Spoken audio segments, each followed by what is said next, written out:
Bonjour et bienvenue au podcast Sui Generis. Je suis Alexia Lemasson, membre de Sui Generis et coach certifié pour les personnes trop intenses à travers le monde. À travers ces podcasts, j'ai le souhait de partir à la rencontre d'autres coachs et de discuter techniques, outils et approches pour vous donner l'inspiration de faire le pas supplémentaire dans votre développement personnel, de générer de nouvelles possibilités ou vous donner simplement des outils concrets pour gagner en lucidité. Avant de commencer l'épisode d'aujourd'hui, j'aimerais combien vous dire 2023 sera palpitant. J'ai déjà enregistré ou je vais enregistrer des podcasts qui seront fascinants à propos d'écoute active, à propos d'intelligence collective et bien plus. Et j'ai vraiment hâte de vous les partager à partir de janvier. Pour aujourd'hui et l'épisode de décembre, c'est un épisode un peu particulier. J'avais envie de faire un bilan des podcasts qu'on a enregistrés et même de 2022. Et je me suis rendu compte en les réécoutant qu'il y avait un fil rouge qui ressortait, un thème qui revenait très souvent, peu importe le thème abordé. C'était l'intuition. L'intuition, on ne sait pas vraiment quoi mettre derrière, on ne sait pas vraiment qui en a, qui n'en a pas et comment la développer. Et c'est un sujet que j'ai envie, si vous êtes d'accord, de développer dans le podcast d'aujourd'hui. L'intuition, qu'est-ce que c'est ? En fait, ça n'est ni un pouvoir magique, ni le pouvoir de prémonition. On en parle de plus en plus quand il s'agit de management. Et on vient souvent l'opposer de manière assez négative au mental et à la pensée. L'intuition, dans les sensations qu'elle génère, on imagine qu'elle vient du corps. Parce que on le sent. En anglais, ils diront que ça vient vraiment de leur guts, vraiment du ventre. En revanche, la pensée, on sait qu'elle est dans la tête, elle est produite par la tête. Et donc j'aime bien imaginer la pensée et l'intuition, non pas comme des ennemis ou des opposés, des alliés complémentaires. J'aime imaginer l'intuition comme le contre-pouvoir de ce mental qui, dans notre société, a beaucoup de place. Avant de rentrer plus en détail dans le sujet de l'intuition, j'aimerais qu'on s'arrête quelques secondes sur l'étymologie et le sens de ce mot. Intuition vient simplement du latin intuitio, au sens de vue et de regard. Il est lui-même intuitio, dérivé d'intueri, qui est de regarder attentivement et avoir la pensée fixée sur quelque chose ou quelqu'un. Ce qui est drôle, c'est que dans la définition que nous donnons aujourd'hui de l'intuition, on n'est pas vraiment dans le regard. On est dans une connaissance immédiate, directe, et qui n'a pas recours à la raison. J'aimerais qu'on commence par s'intéresser au premier élément qui caractérise l'intuition, c'est-à-dire le fait qu'elle soit immédiate, directe. Scientifiquement, les chercheurs ont prouvé la rapidité avec laquelle cette intuition émergeait en nous. Par exemple, un professeur de Princeton, Alex Todorov, estime que en 165 millièmes de seconde, on est capable d'évaluer avec précision, fiabilité, la sympathie, les compétences de quelqu'un. Également, on estime qu'en 39 millièmes de seconde, on est capable d'évaluer si quelqu'un est une menace pour nous. Si on en revient à la définition de l'intuition, on rappelle qu'elle ne fait pas appel à la raison. Donc ça voudrait dire qu'elle n'est pas née de la raison. Mais est-ce que ça veut pour autant dire qu'elle n'est pas née du cerveau et qu'elle est née quelque part dans le corps ? Et il y a un prix Nobel d'économie qui s'appelle Daniel Kahneman qui s'est penché justement là-dessus et qui a pensé, qui a révélé même, qu'il y a en nous, dans notre cerveau, deux systèmes de pensée. Le système 1, c'est le support de pensée rapide, associatif, et qu'on utilise malgré nous pour la majorité des décisions qu'on prend dans le quotidien. Est-ce qu'on devrait sortir ? Est-ce qu'on devrait aller en soirée ? Bref, toutes ces décisions que l'on prend inconsciemment, rapidement. Pour lui, ce système 1, qui est très intuitif, en fait, capte l'environnement autour de nous.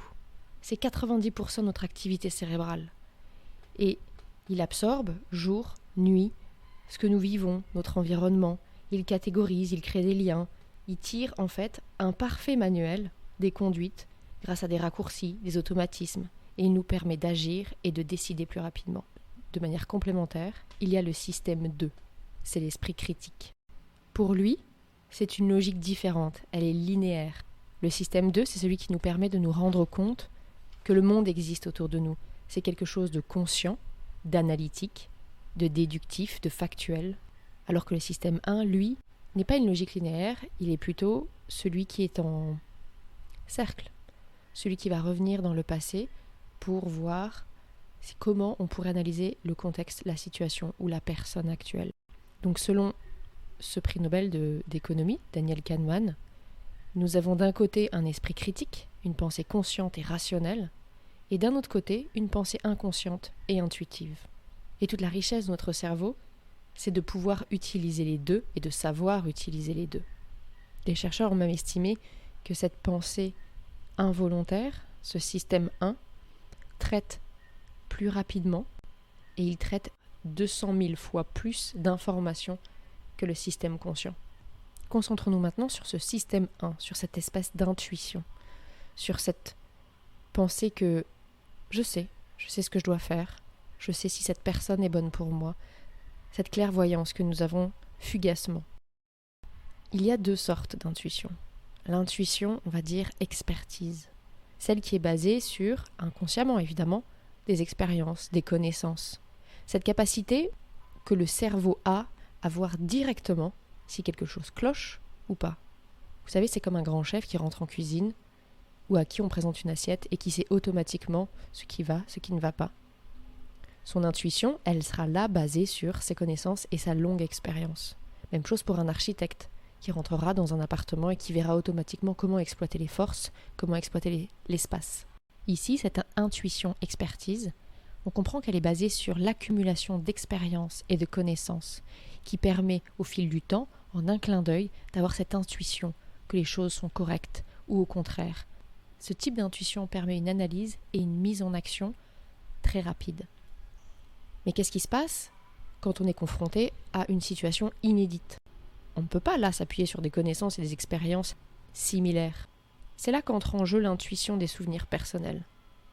C'est-à-dire que le cerveau va rechercher, à une vitesse hallucinante, des expériences diverses, mais qui pourraient avoir des points similaires, quelques points similaires, et donc déduire le comportement à adopter, la solution à choisir dans la situation dans laquelle vous êtes aujourd'hui. Donc on a ces deux sortes d'intuition. L'intuition à force de pratique, d'un sport, d'un métier, d'un hobby qui nous permettra de devenir plus efficace, de devenir plus rapide dans une décision à prendre, dans une stratégie à adopter. Et puis l'autre qui nous confronte à des situations inédites et qui va forcer notre cerveau à aller chercher dans des expériences antérieures, différentes, des points similaires, et pour pouvoir devenir créatif dans la solution à adopter.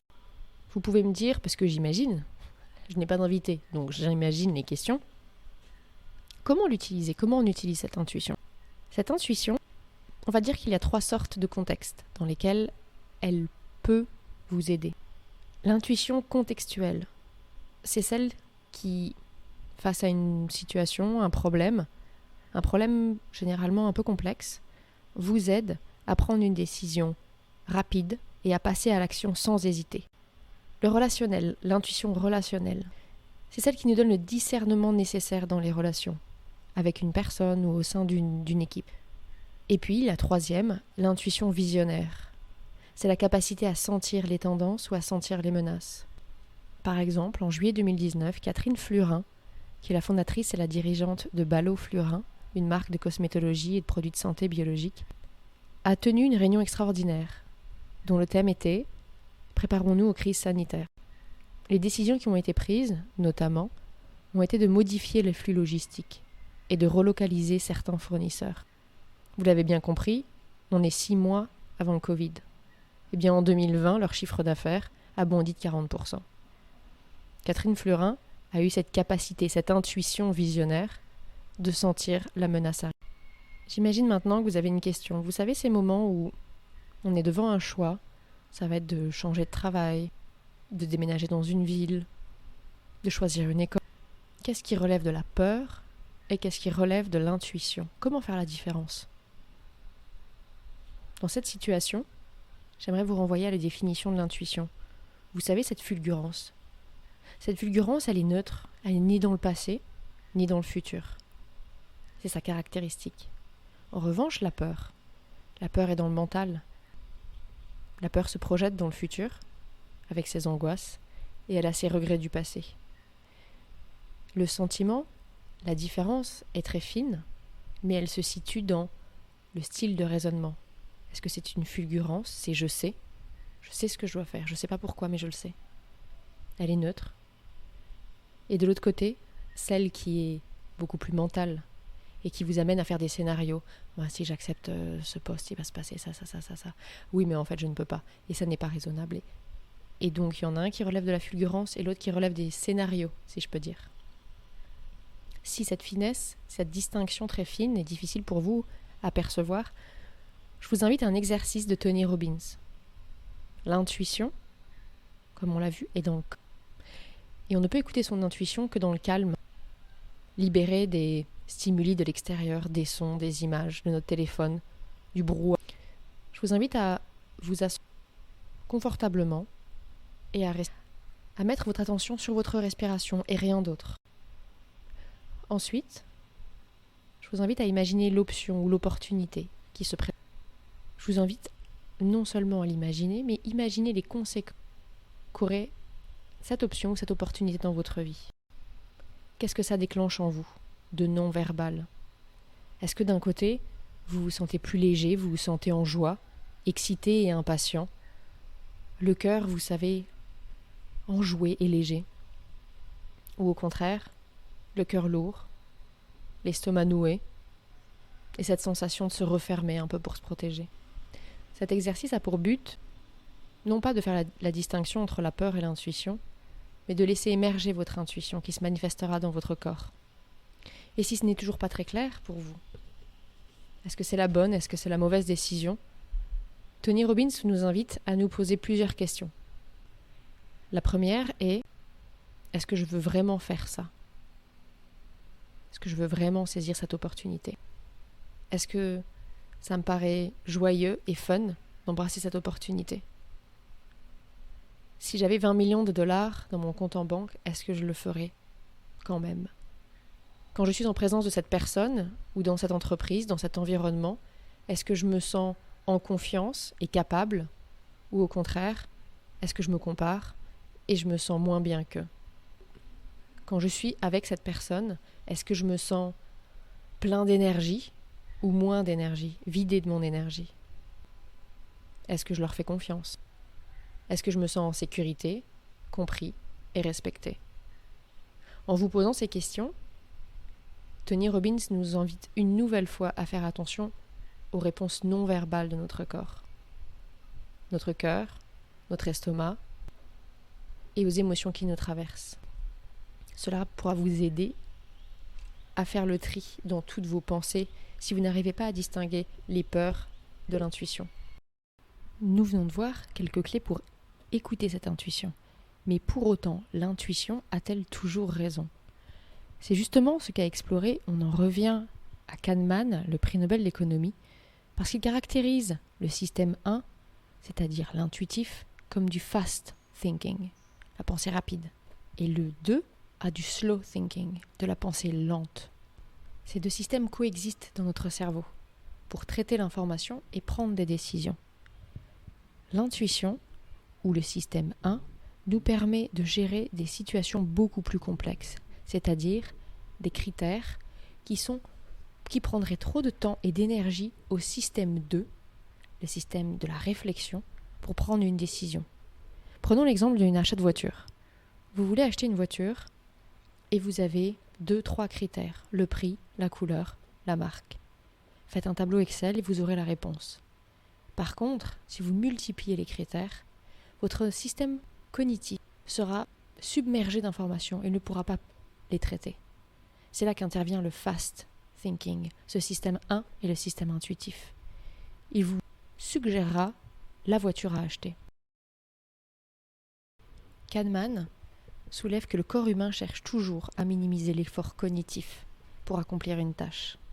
C'est pourquoi, même face à des problèmes complexes, le système 1, le système intuitif, s'enclenchera toujours et proposera une solution intuitive. Mais elle se révèle souvent fausse dans certains cas. Par exemple, tout ce qui est logique et statistique, il y a de fortes chances que votre réponse spontanée soit mauvaise. Faisons un exemple. Une batte de baseball et une balle de baseball coûtent 11 € à L2. Sachant que la batte coûte 10 € de plus que la balle, combien coûte la balle? Qu'est-ce qui vous vient à l'esprit? Est-ce que votre système 1 vous a hurlé 1 euro? Or, si vous prenez le temps de réfléchir, de faire l'effort de réflexion, vous êtes rendu compte que ça n'était pas possible. Si la balle vaut 1 euro, la batte vaut 11 euros. Et la somme des deux est de 12 euros, non pas 11 euros. La bonne réponse est donc 0,50 centimes. Kahneman suggère donc que si vous voulez prendre des décisions rationnelles et éclairées, vous allez devoir systématiquement aller au-delà de votre première intuition. Cependant, pour les autres décisions, je ne pense pas qu'on doive penser système 1 ou système 2. Comme l'a expliqué Denise dans le management interculturel, c'est l'association des deux, le fait de laisser décanter les informations que nous avons à travers le filtre de l'intuition, qu'on peut arriver à une décision créative et apaisée. Comment est-ce qu'on développe cette intuition? Et est-ce que tout le monde peut écouter son intuition? On est tous avec de l'intuition. Cependant, dans le système, dans la famille, dans la culture dans laquelle nous avons vécu, il est possible que nous ayons appris à ne pas l'écouter. Et donc, cette petite voix parle de moins en moins fort, voire même se tait. Par contre, dans certaines familles, dans certaines cultures, certains ont appris à l'écouter. Non pas à chaque fois lui laisser la place et de faire exactement ce qu'elle disait, mais au moins à remarquer sa présence. Par exemple, j'ai un client qui m'a dit « Quand je suis allée dans cette ville, je ne sais pas pourquoi, j'ai su que j'allais travailler dans cette entreprise. Je le savais. 2 ans après, j'y travaillais. » Dans ce cas-là, si tout le monde peut la voir, comment est-ce qu'on la développe si on l'a bâillonnée? L'éducation, l'intuition, ça se rééduque. C'est la bonne nouvelle. Par exemple, si vous aimez les jeux, je vous invite à jouer au Memory. Vous savez, ce jeu qui au bout d'un moment, vous ne savez plus exactement, votre mémoire mentale ne peut plus retenir toutes les cartes. Et là rentre en jeu l'intuition. Quelle carte devez-vous retourner ensuite? Ensuite, il y a d'autres jeux. Par exemple, votre téléphone sonne. Amusez-vous avant de regarder à deviner qui appelle. Vous avez aussi le jeu de vous parler à quelqu'un que vous ne connaissez pas. Essayez de deviner son métier, par exemple, ou son âge, spontanément, sans y réfléchir. Pour ceux qui sont adeptes de films et de séries, et amusez-vous à deviner le dénouement. Et voyez, c'est par ces petites touches, ces petits exercices, plutôt légers, que vous pourrez vous reconnecter à votre intuition. Certaines personnes également se posent une question, ils sont devant un choix. Est-ce que je devrais démissionner? Est-ce que je devrais changer de travail? Est-ce que je devrais accepter cette promotion? Et ça n'est toujours pas très clair pour elles. Ce qu'elles font, c'est qu'elles se posent la question avant de s'endormir et au réveil, se reposent la question. On arrive déjà à la fin de l'épisode. Avant de vous quitter, j'aimerais récapituler tout ce que nous avons couvert. On a vu que l'intuition, tout le monde en a. On a vu également que l'intuition n'est pas générée par le corps, même si c'est là, spontanément, qu'on la ressent. L'intuition est ce qu'appelle le docteur Kahneman le système 1 de notre cerveau. Rapide, inconscient et qui nous permet de gérer des problèmes complexes, mais qui se relève peu fiable dans ce qui relève des problèmes logico-mathématiques, probabilité. Ce qu'on a vu également, c'est qu'il y avait 2 types d'intuition. L'intuition expertise, qui se base sur la répétition d'expériences, l'accumulation de connaissances, et qui permet donc une analyse et une prise de décision plus rapide. Il y a également lorsqu'on fait face à des problèmes inédits. Notre cerveau va chercher des expériences ayant des points émotionnels similaires et nous proposer une solution spontanée. On a vu également que l'intuition pouvait se manifester dans 3 contextes. Le contexte visionnaire, celui qui est capable d'imaginer ce à quoi ressemblera le monde et ce dont le monde aura besoin dans quelques années, quelques mois. On a vu l'intuition relationnelle, cette manière de sentir les gens, de sentir les relations, de sentir même ce qui se joue dans les équipes, entre les gens. Et ensuite, on a vu cette intuition de contexte face à un problème complexe. La bonne nouvelle, c'est que l'intuition serait de manière ludique. Si on veut se reconnecter à son intuition, alors il faut revenir dans le moment, être présent, l'écouter, ne plus être stimulé par le brouhaha, par les soucis, et laisser émerger en nous, dans notre l'intuition. Ça ne veut pas dire qu'on l'embrassera et qu'on la prendra comme une vérité, mais ne serait-ce que l'écouter, écouter ce qu'elle a à nous dire, et décider ensuite ce qu'on veut en faire. Est-ce qu'on veut agir en fonction de ce qu'elle nous dit, ou est-ce qu'on souhaite d'abord le passer à la moulinette de notre système 2, la raison? Il me reste maintenant à vous souhaiter une excellente fin d'année. Cet exercice d'enregistrer un podcast seul a été, je dois dire, assez difficile. Structurer sa pensée, imaginer les questions et les réponses, ne pas avoir d'invité et de faire un ping-pong a été un bon exercice challengeant pour moi. J'espère que cela vous a plu et je vous retrouve en janvier. À bientôt. Sui Generis le podcast, c'est fini pour aujourd'hui. Merci de nous avoir écoutés. N'hésitez pas à suivre notre page et à partager les épisodes avec des personnes qui pourraient être intéressées. C'est une excellente manière de nous soutenir. N'hésitez pas également à nous dire quelle thématique vous souhaiteriez qu'on aborde et nous faire vos retours de commentaires. N'hésitez pas également à nous faire vos retours sur l'épisode en commentaire ou à nous contacter pour nous dire quelle thématique vous souhaiteriez aborder. Merci de votre fidélité et à bientôt pour un nouvel épisode Sui Generis.